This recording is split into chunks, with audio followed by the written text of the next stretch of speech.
Welcome to week 23, Teamwork and Peer Power. This is one of my favorite subjects because it talks about how administrative professionals can really come together.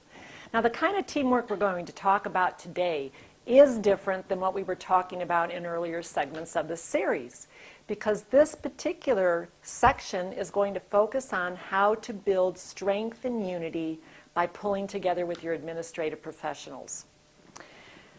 While there are all kinds of teams that do evolve, this is one of the most powerful teams. And for many years, assistants didn't really work together. They kind of worked independently. But I also want to share with you that this is not a new concept. In 1970, when I was way back, when I was working as an administrative professional at TRW in Cleveland, Ohio, I got to experience this. And I was at a very young age. I was new into the profession. And how I experienced it was I worked for the Vice President of Marketing and Planning. We had about, I believe, 6 other administrative assistants in that department who reported to directors. I worked for the Vice President. And how we experienced it, it just kind of happened. It wasn't anything that we sat down and mapped out. But many of us were working mothers. And in that particular department, it wasn't unusual for us to work overtime, many days, maybe even be at the office till 7 or 8 o'clock at night to get things done. Well, what we used to do to help each other is, let's say, for example, my executive gave me a lot of work. He was working on a presentation or getting ready for a trip where he was going to give a presentation. And now keep in mind, at that time, we didn't have computers with all this wonderful fancy PowerPoint and things that you have today. But there were many pieces of this and what we had to get ready. So what would happen is some of the other assistants would stay after with me for an hour or two. So instead of me being there by myself and not being able to leave till 8 or 9 o'clock at night, 2 or 3 would stay and we would be out of there by 6 or maybe 7 o'clock. So that's how we used to help each other. Another way that we used to help each other throughout the day is that, let's say again, I was swamped, and you know how you're sometimes getting ready those last few minutes for a meeting, and you've got to maybe run and go pick something up, or maybe do some printing of a new document that all of a sudden your manager thought of at the last minute. So again, this was an area throughout the day where we would help each other out. Maybe 1 or 2 of us would go pick up the copies from the copy center.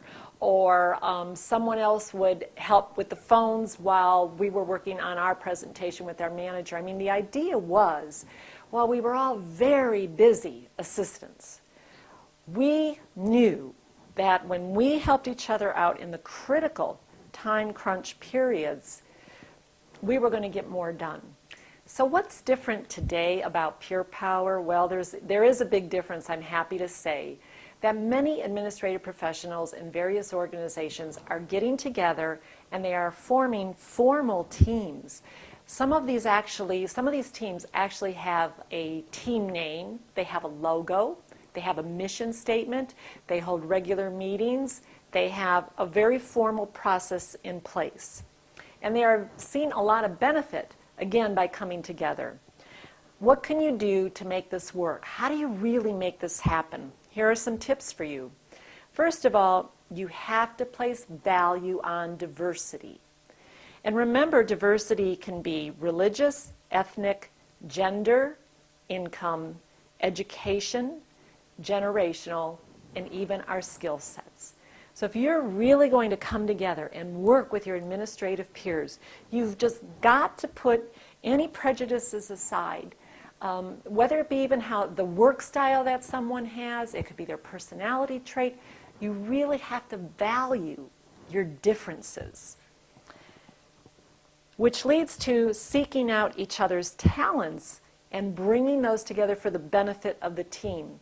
So each of those individual administrative professionals has a talent. They have a special gift that no one else on the team has. And what you want to do is find out what their strengths are, and then everybody is bringing something different to the table, making you a much stronger group. Put aside any petty attitudes and jealousies. Absolutely important. You've got to learn to trust your colleagues. Sometimes I hear that administrative professionals don't want to share information with each other, or maybe if they share too much about their job, they're afraid that that other assistant is going to take over their job. We've got to let that go. You have got to start to trust each other so that you can be a more powerful force in the workplace.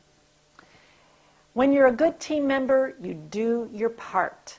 Don't let your team members down, and welcome input from others.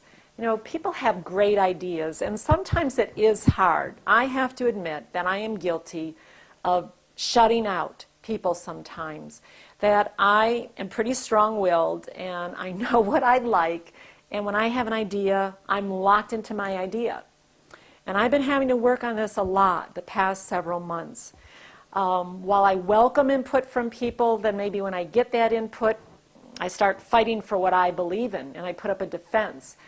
And then what happens is later I start to massage that idea, and I start to think about what that person really said, and then before I know it, I'm saying, well, that was a good idea. Maybe I really need to consider it.